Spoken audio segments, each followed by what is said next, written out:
Learn to crochet for the beginner. Today we learn single crochet. Welcome back to Good Knit Kisses, where we stitch our love and love our stitches. I'm your host, Kristen, and I'm going to be showing you a series of beginner crochet videos. This series is going to be in my style, and I'm so happy to bring this to you, so stay tuned for all the videos that are coming. We will take you through all the basic stitches and steps and work as we go, from single to half double, double, and triple crochet, as well as the linen stitch and working your first granny square to a solid granny square and even a corner to corner blanket in this series.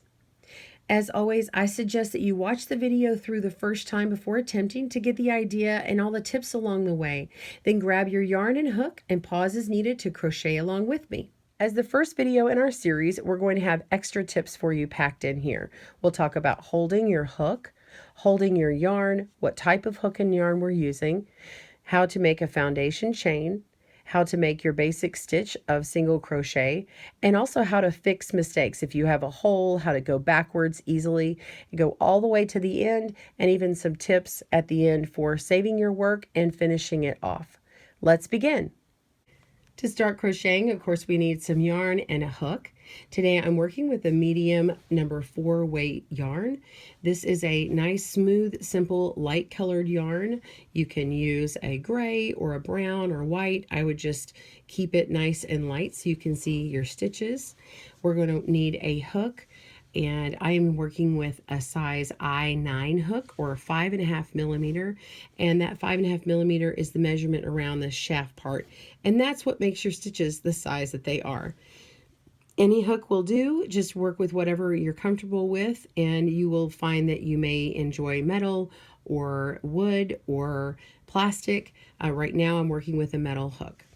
This is the hook part, and then this is, or the head, sometimes it's called the head, and this part underneath that is the throat, and that's what catches the yarn. So I may mention those parts here in the video, just so you know what I'm talking about. I'll lay my hook down for a moment, and we'll create a slip knot. Just make it however it's easy for you. I wind mine around my first finger here, put the back loop over the front, and then do it one more time up and over the tip of my finger to make a loop. I'm going to insert my hook in my loop and then pull on it with what's coming from the ball. That's just called the working yarn. So we're going to pull through that. Make sure it's nice and loose. You don't want it tight on there. And now we're going to hold our hook. You can hold it like a pencil, or you can hold it like a knife, or anywhere in between, whichever way is comfortable for you. For holding our yarn, I like to put it on my pinky. Some people wrap it around. I don't like to do that. It's too tight for me. So I just lay it over my pinky and then lace it around the next finger, and then go around the other direction for the next finger, and then go up and over my index finger. And that is what's comfortable for me. And then I'm going to grab it with I pinch it between these two fingers, my thumb and my finger, to hold the slip knot in place. And sometimes I use this finger here to keep it in place on this shaft, which makes sure that we have it all the right size stitches. And that's it. So now we're going to work on the foundation chain. We're going to chain as many chains as wide as we want for our project. I'm going to do 20 to get 20 stitches. For single crochet, you need to add 1. So I'm going to make 21 chains. This is how we start our chain. So we're going to take our hook and go towards my hand and go underneath this yarn here all the way around, and then make that throat pull on that yarn, and we're going to go down and face our little head downward, and it will go through this little teardrop shape here and through all the way, and we're going to pull it back to the shaft, and that makes 1 stitch. And when we do that, moving around and twisting our hands on the right here and twist this head, it pulls through really easily. And making sure to come back here to do the shaft part to make sure that measured stitch is the right size. So let's do that a few more times. We're going to go around, grab it and pull through, and go back to the shaft to make sure it's the right size. One more time, pull it through, and then you've made it 3 chains. And you can see those chains here, 1, 2, 3.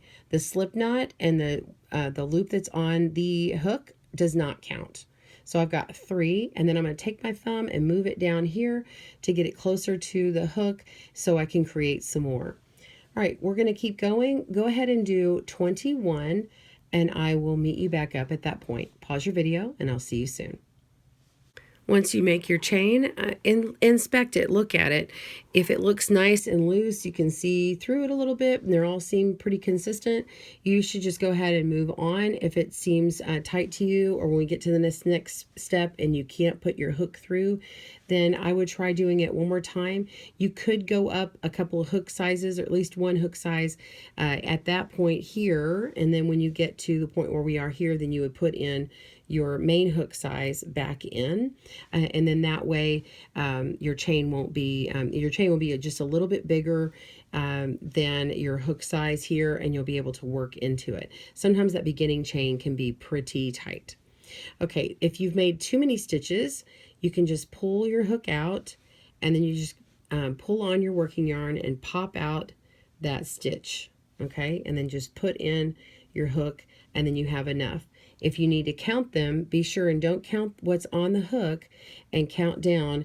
This will be the first stitch here, the first chain, and then this would be the next one and the next one. So you go 1, 2, 3, 4, and all the way down until you make sure you have enough. All right, let's begin our single crochet. So I'm going to wind it around my fingers.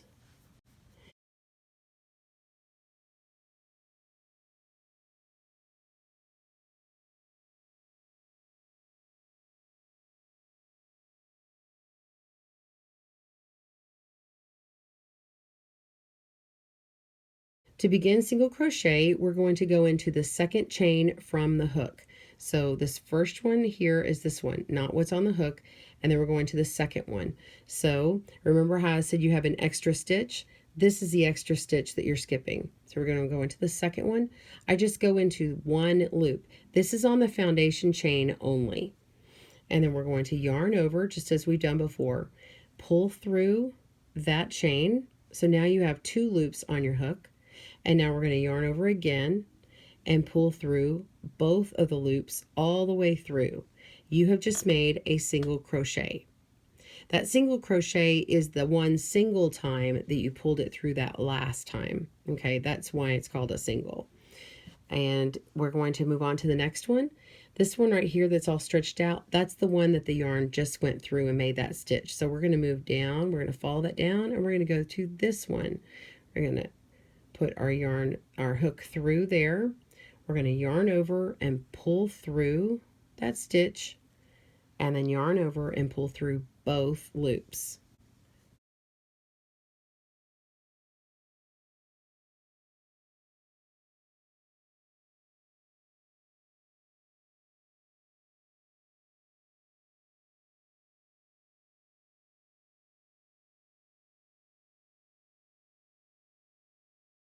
That's 2.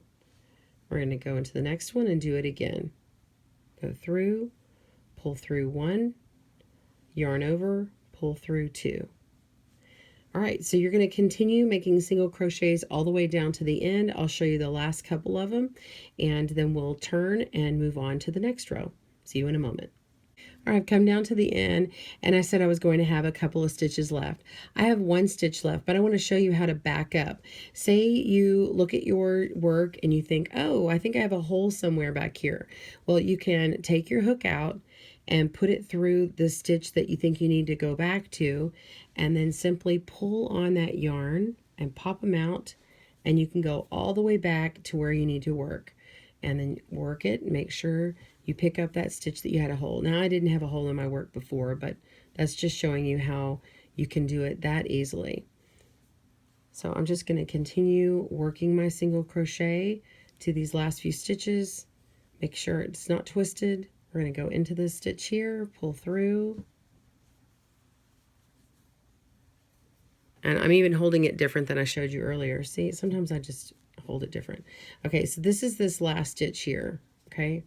Right here. It's not the slip knot. We're just going that last stitch, pull through,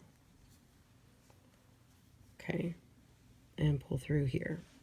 Okay, now we're at the end. I like to kind of make my slip knot, make sure it's on there nice and even. You can see all the tops of our stitches make this nice V stitch like that, a little chain. And that's how you can count. You count all your chains. So these are together are pairs. 1, 2, 3, 4, 5. That's the top of your single crochet. It goes all the way to the end, and you should have created 20 of those little chains. Now on single crochet, when we go to the next line up and we want to single crochet on the next row, we yarn over and pull through, and we're going to chain 1. So this is our turning chain. Chain 1 is a turning chain on single crochet. You're going to turn your work this direction, keep holding on to it, and now we're going to work into this first stitch down here. The first stitch is when I come down to the single crochet down here into the stitch, and I go through these 2 stitches on the top. Okay, so we're going through both of them. Sometimes a direction will tell you to go through the front loop or go through the back loop, and that's how you would do that. But most of them want you to go through both of them, and it creates a nice even work, reversible on both sides. So we're just going to pull through just as we did before. So we have 2 on our hook, and then we're going to yarn over and pull through 2. And that is our first single crochet here. We're going to go through the next stitch and pull through and yarn over and pull through 2. And you're just going to continue working all the way down the line until you're at the end. And pause your video and meet me back up, and I'll show you what happens when you work several rows like this and how to darn in those ends. All right, see you in a moment.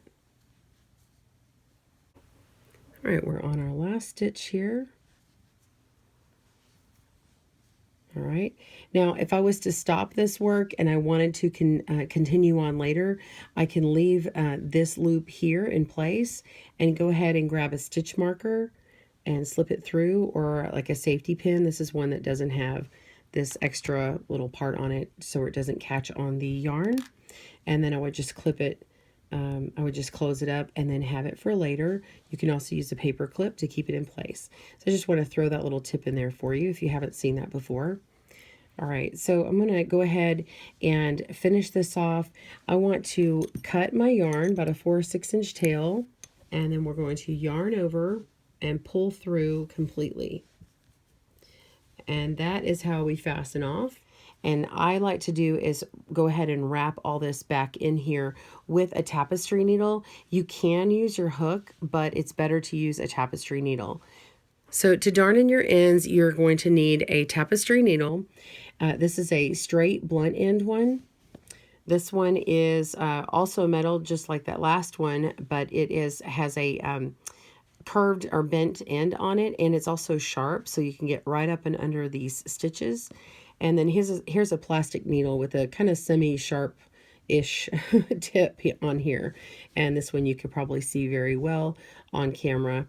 I'm actually going to use this one with this sharp edge on it, and I can get really up and into these stitches. So we're just going to thread that on through your tapestry needle. And I'm going to go into these stitches back here. I like to go up and around the back and really lock that in. Okay, there's a few different ways to do this. Sometimes you can actually split your yarn here and go in 2 different directions to really weave it in. I like to go through these stitches here, go through a few of them. Okay. And then I will go down a few rows.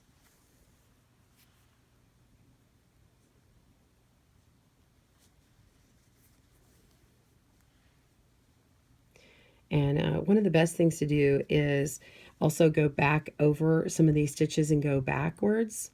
So I'll come back this way and go through some of these stitches that I went through before, and it will lock it into place. And therefore, whenever you clip this and you put it in the wash, it's not going to come undone and fray, especially if you're giving this away as a gift. And what's also nice about one of these needles here is I can split the yarn. I can go in between the stitches here and really get it locked into place. And we'll make sure I'm not going through to the other side and showing it. And this is still still a stretchy fabric, and you're not seeing it through here. So you're just going to continue going around, and I'll go back up and over the last stitch I created and back through here. So this is in here pretty good. I don't think this is going to be going anywhere. And I'm going to pull out my needle and get my sharp scissors. And before I wash this, I'm actually going to cut it just a little longer so that when I wash it, it will actually work back in there and it won't pop out the other side. So, and if I give it a little bit of a tug, you'll see that it pops back into the stitch and you don't see it. So if you cut it too short, it might pop out somewhere else. And that is how you do that. I'll just work on the next one and you'll be done with your sample. I hope you enjoyed working on your single crochet stitch. Stay tuned for our next video featuring the half double crochet stitch. All right, be sure and subscribe down below and click that link for notifications so that you can get all the new videos as they come out for our crochet series. I hope you have a great day and happy crochet. Bye-bye. Thanks for joining us today, where we help you stitch your love and love your stitches. See you again soon.